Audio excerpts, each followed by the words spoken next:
Hello, I'm Richard Oram. I'm Professor of Medieval and Environmental History at the University of Stirling. And I'd like to introduce my colleague. I'm Dr. Lucy Dean. I work at the Centre for History at the University of the Highlands and Islands. And what we're wanting to do tonight is introduce you just to some of the really exciting work that we've been starting to do on the project that we're building around King James I of Scotland and the Charterhouse at Perth. The Charterhouse at Perth is a hugely important building because it's the only Charterhouse in Scotland, so it's the only religious foundation of this type that exists in Scotland, or doesn't exist anymore unfortunately, because it's been built on. I'm conscious we keep saying Charterhouse and we're assuming that everybody knows what that is. This is the name that's used in English for a monastery of Carthusian monks, and it's founded by King James I of Scotland. This is the man who'd been a prisoner down in England since he was 12 years old, and he'd seen the King of England founding a great Carthusian priory at Sheen, a big royal project. And when James came back to Scotland, he wanted to do the same. He did. James wanted to do a lot of things when he came back to Scotland, and a lot of them were in similar footsteps to Henry V as well. So he's obviously taken on a lot, but equally he was based in London, and in London there's also another Carthusian Charterhouse built in the centre of London. Which is the site still of the Charterhouse School. Yes, it is, yeah. Yep. And then his wife's family also built the Charterhouse at Mount Grace. Yes. And what is so important about this foundation at Perth is that James has got a whole series of ideas for Perth, it seems, because this is the kind of place, now it's wrong to call it the capital city, but it's the place where he's starting to centralise government. Yeah, definitely. I mean, by this point, a lot of the parliaments take place. I think it's 13 out of 18 parliaments take place in Perth. You've also got a lot of the general councils. The Exchequer is there for a large amount of the time. And it's meeting down here, the Chapel of St Mary. That's where the bridge used to be then, yeah? Yeah. And you also have James staying in Perth quite frequently. He goes there after his coronation, and that's where his first parliament is. I mean, it's actually one of the really wonderful things as well we should add. You know, we're standing at the moment in the AK Bell Library, and I can't quite, but if you look across and out the windows in that direction, that's the site over there. That's the site of the priory over there. And the great thing about it is we've got so much of the archive and material here in Perth. Yeah. So we're able to do the work locally and work with local teams. It's brilliant, yeah. Yeah.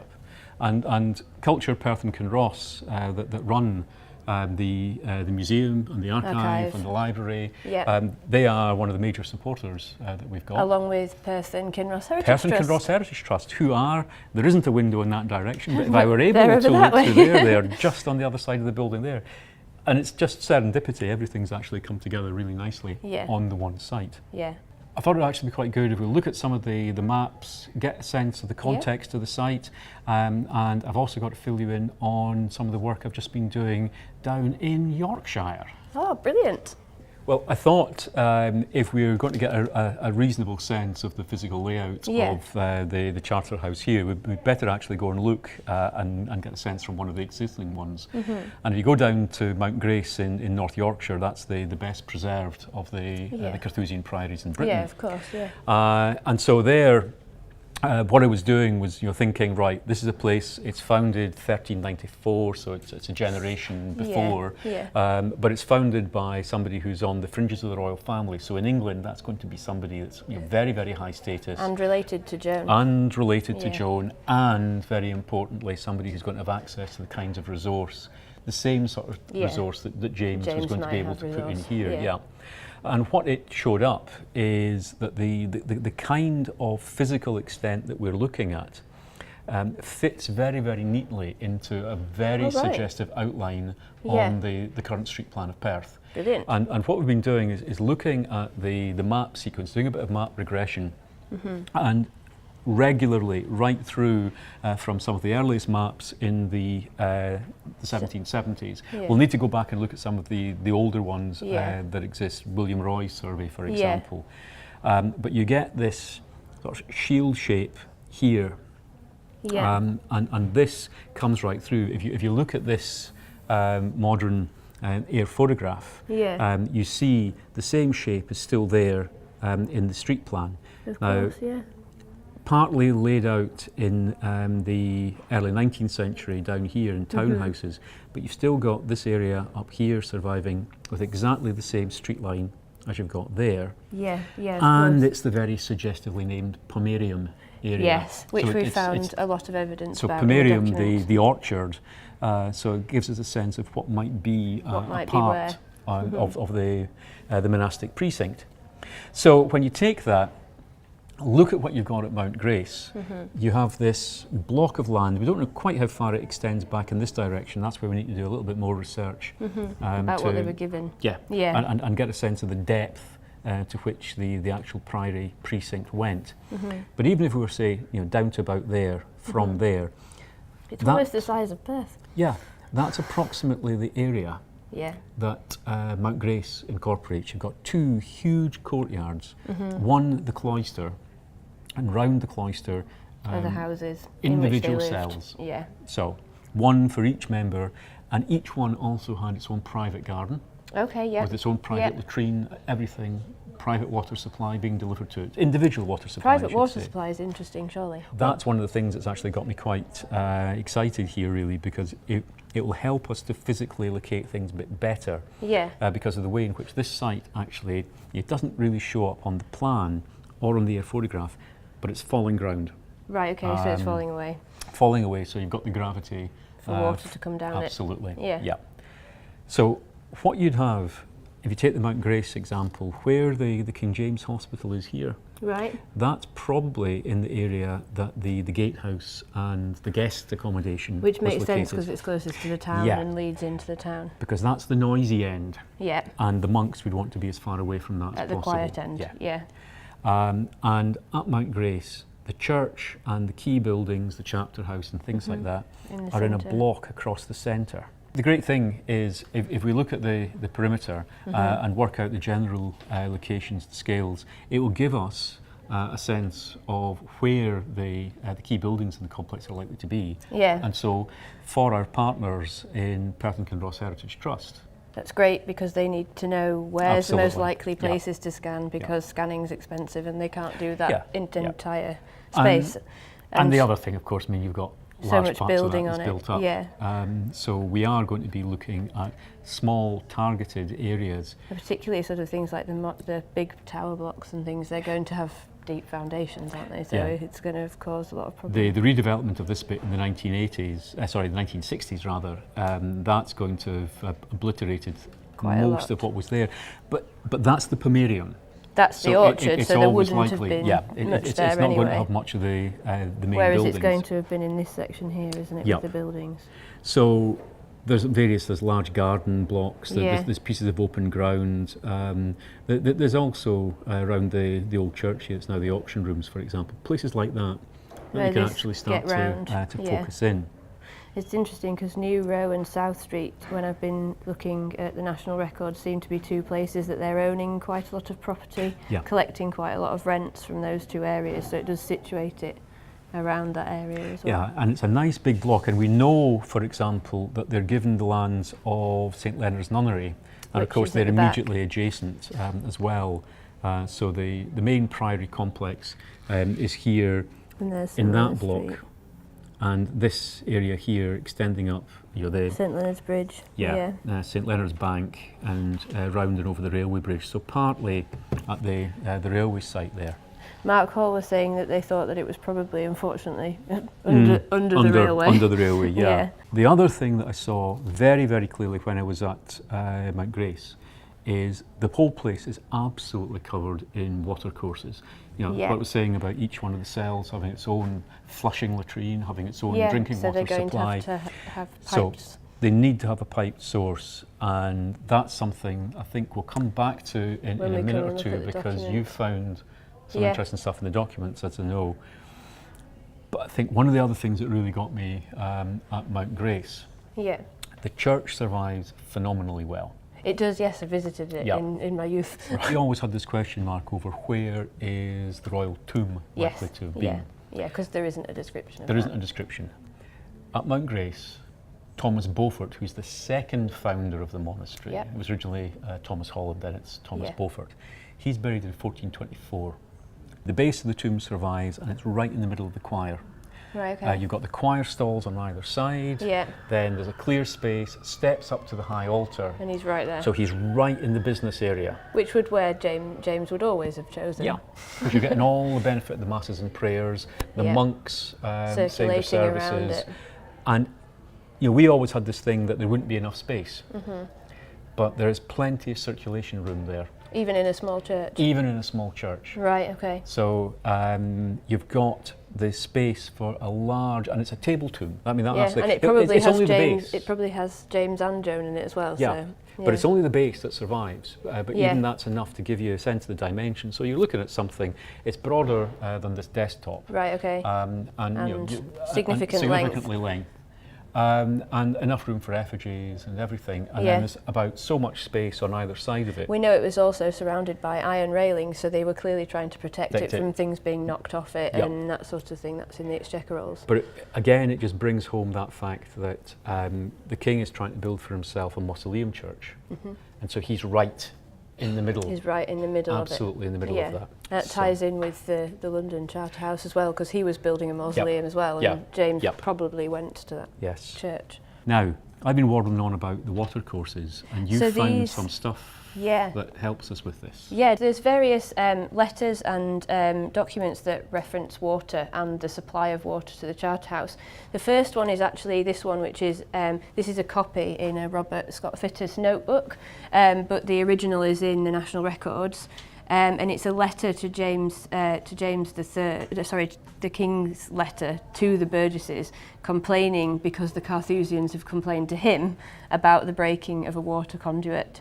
So an outrage they had committed, that they've committed in the breaking of the water, and obviously because it was a royal foundation, they've gone to James instead of the Burgesses. Right. So then James has written to the town on their behalf, and yes, there's definitely some ranting going on there about the breaking of the conduit, and because it actually says demolishing, which I think is quite good. So where exactly is this? We've got the conduit lying in the mill dam of the said borough out of the water of the Almond. So like you were saying, the mill has water that's directed from the River Almond, which comes into the town to that area at the top. This is what's called the King's Lead, the Lade. It's still there. It runs right down through. It goes under where the cinema. It's down by, well, where Mill Street goes. Yeah. You've got the City Mills still there, and then it flows into the Tay just downstream from the old bridge. Yeah. Now, it says the Mill Dam, and there's various sort of points where it could be. But I would imagine that the mill dam's going to have to be close to the mill for them to be able to control the water flow. And that is just the line of flow that would take the water around. Back of New Street, because that New Road, because it existed. It existed, but what's important is this is a constant flow of water. So that's the kind of thing that you might want for the head of water for the latrines. For latrines and for any industrial processing and things like that that's going on. Which might be happening in the front section of the with the labourers. But you've also got there's a break and slope here. And one of the things I'd be interested in finding out is if there's spring lines around that slope. So you might be seeing water courses coming out from the bottom of it. Right, okay, yeah. And one of the things at Mount Grace is immediately outside the precinct. Yeah. You've got a conduit house. Right, okay. And so this is just a little structure with a deep water cistern in it, given the head of water.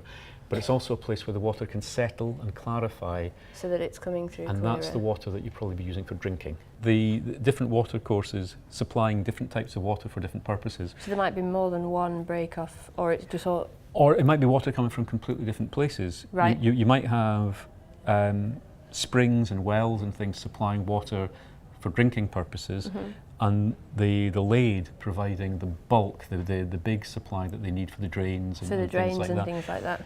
Because that's going to have all sorts of gubbins in it, not too fine a point. Yeah, because it's coming down past the town. Yeah, and it's coming down through the agricultural land, and you've got animals and all sorts of things. So it would make less of a health hazard, shall we say, I think I might have found something to do with that. Excellent. So this letter it's 19th century, but it's complaining to the Water Company of Perth that Miriam Street is being fouled, essentially. So if you read this bit, it's brilliant. They're emptying all their filth out of their buckets. They're washing out the same, cleaning their tripe and potato peelings, etc. Yes. I love it. It is a receptacle for all filth. Yes. The neighbours for a considerable radius around here go to this cesspool and empty all their filth out of their buckets, washing out the same, clean their tripe. Yeah, I know. I'm not sure about that. That sounds pretty grim. Potato peelings and so on. The amount of water wasted beside the filth and some deficiency in the drainage from carrying away all the superfluous stuff. So it's actually seeping under the found of. So it's damaging his foundations. Which it's a very animated letter, but it does show that this is midway on Pomerium Street. He's number 36. Right. So Pomerium Street's this line coming down here. Yeah. So you've that got means there was a well fairly centrally in the Pomerium area. So it would have been here. So it's someplace round about there. Yeah. Which would line up with water coming off here. Well, not even necessarily. Or a natural well. It may be a underneath. natural well. Yeah. And if you've got a natural well there, and I'm not going to draw this out too much without actually getting harder evidence on it, but I'd suggest that that's pointing to that's where the clean water is coming from. And because obviously if they had the land of Leonardsey as well as water down this way as well that they could be drawing from. Leonardsey. St Leonards. St Leonards. St Leonards-Lee. Yeah. Okay. They start calling in these letters here and in the charter it's Leonardslee. Okay. It's all one word. All one word. And that this grant is to do with that one. Right. Okay. So St Leonards that's another watercourse coming down here. Yeah. And joins the Craigie Burn. So Leonardslee is one side of the burn. Yeah, and this is given away. Right, and St Leonard's property itself is the other side. Yeah. So, right, so it's this. That's the nunnery area in there, and then the Carthusians are in here. Interesting, nice.